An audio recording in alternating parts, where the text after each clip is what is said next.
Assalamualaikum warahmatullahi wabarakatuh. Kami dari kelompok 2 akan menjelaskan mengenai kelompok masyarakat yang terkait dengan program organisasi pendidikan. Anggota kelompok 2 yaitu saya, Salsabila Nuri Rohmah, dan juga teman saya, Sylvia Anabila.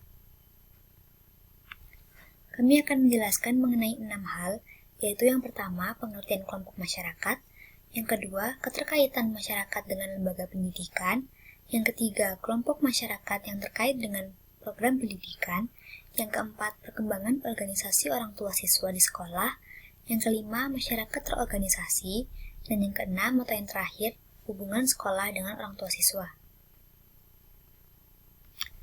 Yang pertama yaitu pengertian kelompok masyarakat. Menurut Slamet dalam Tampu Bolon dan kawan-kawan, tahun 2006 halaman 11, mengatakan bahwa kelompok merupakan suatu himpunan dari 2 orang atau lebih yang menjalin hubungan berdasarkan kesamaan melalui pola tertentu dalam waktu yang relatif lama untuk mencapai tujuan bersama. Agar suatu kelompok dapat berjalan sebagaimana mestinya, diperlukan landasan berupa kesamaan-kesamaan tersebut. Menurut Sofianto, tahun 2013 halaman 49, kelompok masyarakat adalah aktor dalam khalayak umum yang tentunya diperlukan karena dapat membuat rencana, melakukan proses kerja, melaksanakan kontrol, dan melakukan evaluasi dengan kemampuan yang terbilang tinggi. Yang kedua yaitu keterkaitan masyarakat dengan lembaga pendidikan. Menurut Benti dan Gunawan, tahun 2015, halaman 44, menyatakan bahwa dalam penyelenggaraan sekolah terdapat keterkaitan dengan lembaga lain yang dapat memberikan pengaruh terhadap penyelenggaraan sekolah.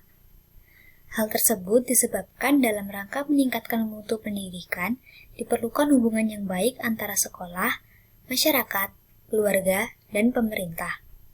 Sehingga dapat disimpulkan bahwa terdapat keterkaitan antara sekolah dengan masyarakat, baik masyarakat dalam arti sebagai orang tua siswa, masyarakat yang terorganisasi atau lembaga, maupun masyarakat luas. Terdapat beberapa hubungan sekolah dengan masyarakat. Yang pertama yaitu hubungan sekolah dengan masyarakat luas, di mana hubungan ini mencakup hubungan edukatif, hubungan institusional, hubungan kultural. Kemudian yang kedua yaitu hubungan sekolah dengan orang tua siswa atau wali murid, di mana hubungan ini cenderung pada pengoptimalan program-program sekolah. Kemudian yang ketiga yaitu hubungan sekolah dengan perusahaan pajak, di mana hubungan ini terkait dengan penggunaan keuangan. Kemudian yang keempat yaitu hubungan sekolah dengan perusahaan-perusahaan terkait penempatan kerja peserta didik atau yang disebut dengan PKL. Biasanya hubungan ini terdapat pada sekolah menengah kejuruan atau SMK. Kemudian yang selanjutnya yaitu kelompok masyarakat yang terkait dengan program pendidikan. Menurut Gordon dalam Benti dan Gunawan, tahun 2015 halaman 46, dalam suatu masyarakat tertentu, terdapat beberapa kelompok yang terlibat dan tertarik dalam lembaga pendidikan. Kelompok masyarakat tersebut terdapat 19, yaitu organisasi orang tua siswa dan guru, orang tua secara individual, keluarga orang tua, asosiasi pembayar pajak, Dewan Perwakilan Rakyat atau City Council, yayasan atau school board, organisasi bisnis komersial, kelompok-kelompok yayasan, kelompok khusus yang berminat dalam dunia pendidikan, pimpinan-pimpinan bisnis penting, Dewan Perdagangan, organisasi veteran, kelompok pekerja, kelompok agama, politikus, organisasi persaudaraan, organisasi kesejahteraan, organisasi pemerintah, dan yang terakhir, pengelola pers, TV, dan radio. Baik, selanjutnya saya akan menjelaskan mengenai perkembangan organisasi orang tua siswa di sekolah. Organisasi orang tua siswa itu sendiri merupakan salah satu wadah bagi orang tua agar lebih mudah mengetahui perkembangan anaknya sebagai seorang peserta didik secara akademik maupun non-akademik, dan mengetahui bagaimana sikap dan tingkah laku anaknya selama kegiatan di sekolah. Terdapat beberapa perkembangan organisasi orang tua siswa di sekolah, yaitu yang pertama adalah Perkumpulan Orang Tua Murid dan Guru-Guru atau yang disingkat dengan POMG. Organisasi ini dibentuk untuk menciptakan dan merawat hubungan baik antara orang tua murid dengan sekolah. Yang kedua, Perkumpulan Orang Tua Murid atau disingkat dengan POM. Tujuan dari organisasi ini masih sama dengan POMG, yaitu untuk menciptakan dan merawat hubungan baik antara orang tua murid dengan sekolah. Yang ketiga, Badan Pembantu Penyelenggara Pendidikan Sekolah atau disingkat. Organisasi ini bukan hanya melibatkan orang tua dan juga sekolah, tetapi juga melibatkan masyarakat dan pemerintah dengan tujuan agar dapat membantu mengembalikan tujuan organisasi ke awal dibentuknya. Dan yang keempat adalah komite sekolah. Komite sekolah terbentuk karena semakin majunya teknologi, di mana yang pasti juga akan mempengaruhi penyelenggaraan pendidikan. Peran masyarakat dan orang tua siswa dalam komite sekolah adalah memberikan dukungan berupa anggaran serta dukungan dalam setiap pelaksanaan kegiatan pendidikan. Selanjutnya adalah masyarakat terorganisasi. Menurut Benti dan Gunawan tahun 2015 halaman 65, masyarakat adalah sekumpulan manusia yang terkait satu sama lain dan terikat oleh kebudayaan yang sama. Dalam hal ini, masyarakat adalah yang ada di dalam lingkup pendidikan. Masyarakat terorganisir diperlukan adanya eksploitasi terhadap lembaga pendidikan oleh suatu kelompok masyarakat tertentu. Menurut Benti dan Gunawan tahun 2015 halaman 66 terdapat beberapa jenis golongan masyarakat terorganisir, yaitu yang pertama adalah kelompok kewarganegaraan. Kelompok ini berfokus kepada kondisi sosial masyarakat secara umum. Contohnya yaitu Dharma Wanita dan Rukun Warga. Adalah kelompok budaya. Kelompok ini berfokus di bidang budaya, yaitu untuk pengembangan bakat dan minat peserta didik. Contohnya adalah kelompok gamelan dan kelompok paduan suara. Yang ketiga, kelompok ekonomi. Kelompok ini bergerak di bidang usaha yang biasanya memberikan bantuan berupa beasiswa atau bantuan pendidikan lainnya, yaitu contohnya bank-bank yang ada di Indonesia, yaitu Bank BRI, Bank BCA, Bank Mandiri, dan Yayasan Jarum. Yang keempat adalah kelompok persahabatan.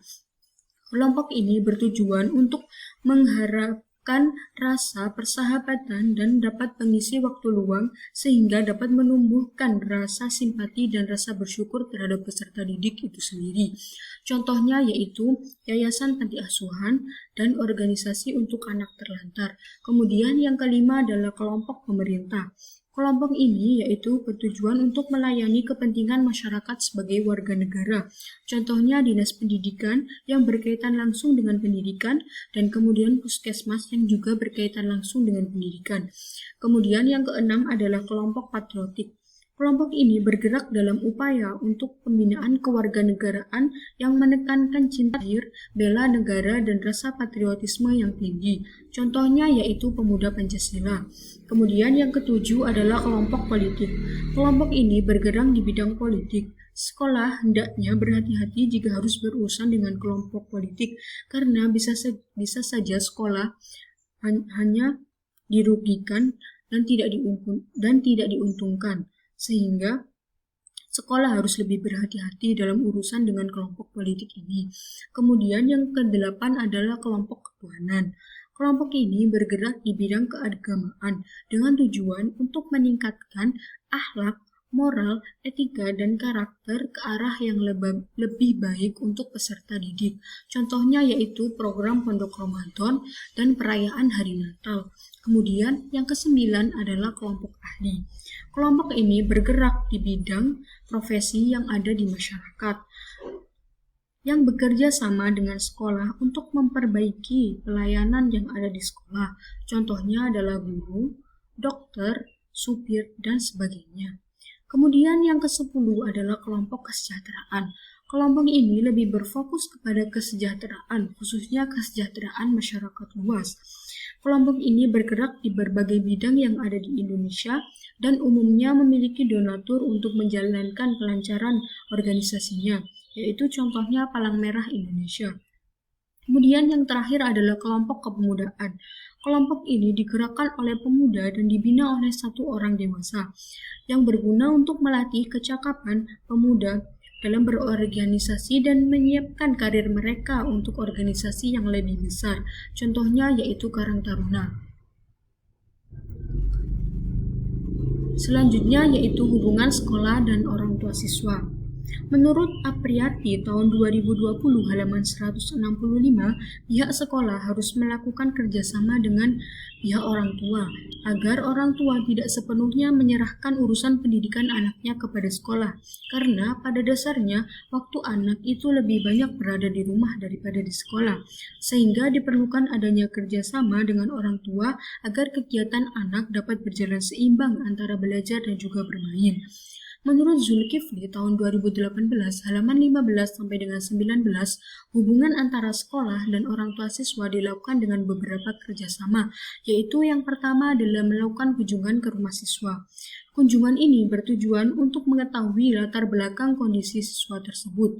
Yang kedua, orang tua diundang ke sekolah, yaitu dapat digunakan untuk mensosialisasikan program-program yang akan direncanakan dan akan dilaksanakan oleh sekolah.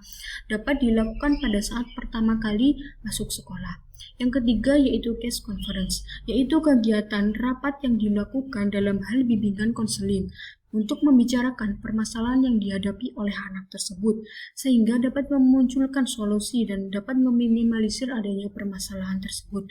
Kemudian yang keempat adalah mengadakan surat menyurat antar sekolah dan keluarga yang bertujuan untuk menyampaikan berbagai program pendidikan dan berbagai macam proses pendidikan yang ada di sekolah.